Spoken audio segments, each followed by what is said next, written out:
दिनै जिहेतु खौसेथि बर' सुबुं आफादनि थान्दै जथुमा फिन जाफिनगोन बेयाव मा आयदानि सायाव सावरायगोन आरो माबायदि थांखि लागोन मा दाख्लै थांनाय 7, 8 आरो 9 अक्ट'आव कामरुप जिल्लानि रङियानि जाजि खनायाव जालांनाय जिथु खौसेथि बर' सुबुं आफादनि 17थि बोसोरारि जथुमा बियो बोथोर गाज्रिनि थाखाय आद्रा जाना दंमोन। दिनै बे आद्रा थानाय जोंनि जिथु थान्दै मेल बे थान्दै मेलखौ दिनै जों खुंफुंजोबनो जों आखायाव लादों। एबार जिहेतु जोंना टार्मिनेटिं बेयाव गोदान बडि दानाय जागोन, गोदान आफादगिरि गोदान गाहाय नेहाथारजों लोगोसे गोदान मोनसे टिम फैगोन। बेनिखायनो जों गासैबो जिल्लानि जेब्ला थान्दै बिथांमोन जों हांख्रायनानै बे सानजारि नोगोरनि दिनै बे सिमेन्ट सापरियाव दिनै खुंनो लादों। बेयाव गासैबो जिल्लानि थान्दैफ्रा दिनै नुजाफैबाय, फुंनि समावनो गासैबो नुजाफैनो हादों। दिनै जिहेतु 22 जानुवारि गणतन्त्र दिबस बे दिबसजों मोनसे हाबाफारिबो जादों। बेयाव जोंना दिनै बिटिआरनि बायजोनि जिबिलाक जेंनाफोर दङ, जिहेतु थामथि बर' गोजोन गोरोबथानि गेजेरजों जोङो बिटिआरनि बायजोआवबो मोनसे गावखुंथाय मोननो हाबाय। बे गावखुंथायखौ बोरैहाय जों दाफुंजोबना लानो हायो, गामि सोसननाय, बियाब दानाय, बेखौ बिसायख'थिसिम लांनाय, बेजों लोगोसे कार्बि आंलंनि बर'फोरनि जिथु जेंना दिनैसिमबो हाजोआरि ट्राइबेल मर्यादा मोनाखै। मोननै सुक्तियाव जायगा मोनबाय बियो, मोननै सुक्तियाव जायगा मोनबाबो दिनै जाफुङाखै। जाफुङिनिखौ बोरैहाय खालामनानै जों मावफुंनो हागोन। जिहेतु सागानगिरि आफाद हिसाबै दुलाराय बर' फरायसा आफाद दं, एनडिएफबिनि 4 फेक्सन दङ, खौसेथि बर' सुबुं आफाद दं। जों जुथायै सोरखारखौ नारसिननानै बोरै मावफुंजोबनो हायो बेनि सायाव माखासे सरसा जागोन। मानोना कार्बि आंलंनि जिथु जेंना बे जेंनाया बारायनायनिफ्राय बारायदों, जेंनाया फोजोबनायाव फैयाखै। मानो होनना बुङोबा सिगाङाव स्टेट लेभेलाव कार्बि आंलंनि बर'फ्रा ट्राइबेल नङामोन। दा सेन्ट्रेल लेभेलावबो जों हमनो हाबाय जे दाख्लै एम्सआव सासे स्टुडेन्टआ एडमिसन मोननायनि उनाव बे एडमिसना केन्सेल जादों।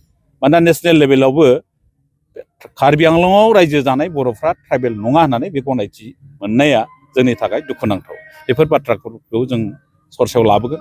आरो हा हुनि जेंना 2060 फरेस्ट राइटिंनि सायाव, आरो बेजों लोगोसे बिटिआरनि बायजोआव ट्राइबेल बेल्ट एन्ड ब्लकनि बायजोआव रायजो जानाय जेब्ला ट्राइबेलफोर दङ, बे ट्राइबेलफोरनि हा हुनि मोनथाय सरकारा मोनसे आयेन बानायनो नागिरदों जे माइक्र' लेभेलाव ट्राइबेल बेल्ट एन्ड ब्लक बानायनो नागिरदों। बे लेभेलाव जों खौसेथि बर' सुबुं आफाद हिसाबै बेसेबांसिम सरकारखौ नारसिननानै बेखौ मावफुंजोबनो हायो। मानोना खना खनला रायजो जानाय जोंनि बर'फ्रा खोब गाज्रि अबस्थायाव दं। दिनै गाज्रि अबस्थायाव थानायखाय बिसोरनि हा हुआ बोरै रैखाथि मोनो बेनि सायाव जों सिन्था सरसा खालामनानै बे डेलिगेटसआव रायलायगोन। आरो गाहायै जिथु सोलोंथाइनि जिथु बर' मिडियामनि अबस्था बिटिआरनि बायजोआव बे खोब गाज्रि। दिनै थासारिया गोबां जिल्लायाव बर' मिडियामा थैना थांबाय। नगाव जिल्लाफ्राव दिनै गैला, तिनसुकिया बर' मिडियाम गैया, डिब्रुगड़फ्राव बर' मिडियाम गैया। दा गुबुन जिल्लाफ्राव दंब्लाबो मिरु जिरुयै दङ। बे थाखानाय बर' मिडियामखौ फोथांना लाखिनायजों लोगोसे गोदानै जेब्ला भेन्सार स्कुलफोर दङ बेफोरखौ बोरैहाय सोरखारिकरन खालामनो हायो।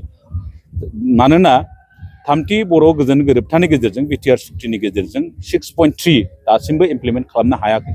बेखौ बोरैहाय इमप्लिमेन्ट खालामनो सरकारखौ मा पलिसिजों नारसिननांगोन जयै, बेनि सायाव जों सावरायनाया जायगा मोनगोन। बेजों लोगोसे बिटिआरनि सिमा बारायनानै आद्रा थानाय जेब्ला बर'फोर दङ, जेरैहाय सनितपुर बिश्वनाथनि बर'फोरखौ बोरैहाय काउन्सिल आद्रा थानाय बिटिआराव हाबि गामिफोरखौ बोरैहाय जोंनि काउन्सिलाव सोगोन हागोन बिनि सायाव सरसा जागोन। आरो बेजों लोगोसे नैबे गामि दाफुंनायाव माखासे काउन्सिलफ्रा जोंखौ एसे हेंथा होनाय बादि जादों, जों दाफुंजोबनो हायाखै। जों रावखौबो गारनानै बे काउन्सिलखौ आबुङै दाफुंनो नागिराखै। राभा हासंनि बर'फोरखौ जों बोरैहाय रायलायनायनि गेजेरजों जोंनि काउन्सिलनि सिङाव लाबोनो हायो बेनि सायाव सरसा जागोन। आरो बेजों लोगोसे टिवा अट'नमास काउन्सिलाव एसे जोंना माखासे जेंनाफोर नुजादों, बेफोर जेंनाफोरखौ बोरै फोजोबस्रांनो हायो दिनैनि सावरायनायनि गेजेरजों बेखौ जों माखासे सिद्धान्त लागोन खौसेथि बर' सुबुं आफाद हिसाबै। Welcome to IBT Coaching Institute, Kokrajhar, where your success story begins. Experience top-notch education with affordable course fees, making your dreams achievable. Learn from experienced faculty members dedicated to your academic growth. Our specialized teachers offer in-depth explanations and regular doubt-clearing sessions. Last year से coaching start किया, boat coaching join करने के बाद ही मेरा exam clear हुआ। तो मेरा इस साल 3 exam का pre clear हुआ, CHSL का प्री क्लियर हुआ, फिर IPS PO का मेरा प्री क्लियर हुआ है और CGL का भी मेरा प्री क्लियर हुआ है, तो अभी मैं मेंस का प्रिपरेशन कर रहा हूँ। Stay updated with current affairs classes tailored for competitive exams. Boost your exam readiness with daily CBT and offline mock tests, ensuring you are always prepared. Strengthen your knowledge with extensive revision classes. Experience our teaching quality firsthand with a free demo class. 매출하고 위클은 거기다 와하니 아니 이제 학교가 배웠다. 이거 시 클래스부터 있는 많이 sampai finance paper जाना है वाला मजा नहीं ये मजा नहीं है तो मैं रीजनिंग पर इंग्लिश का सच बताता हूँ। मेरा क्वांट में एक्चुअली खराब था, इसमें मेरा ज़्यादातर एग्जाम में क्वालिफाई नहीं कर पा रहा था और कॉन्फिडेंस भी नहीं था। जब से मैंने ज्वाइन किया है तो मैं क्वांट पे एक्चुअली अभी मैं क्वांट पे अच्छा हूँ और कर भी पा रहा हूँ, तो अभी कॉन्फिडेंट भी हूँ और फैकल्टीज भी बहुत अच्छे हेल्प करते हैं बहुत। Access all resources and updates through our official app, Make My Exam.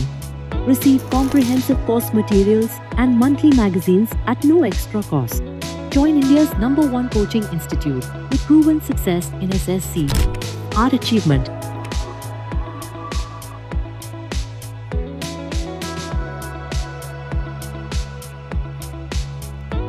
IBT Institute Private Limited, the largest coaching network across India. Your success, our commitment. Enroll now and start your journey to success. Visit or call us today.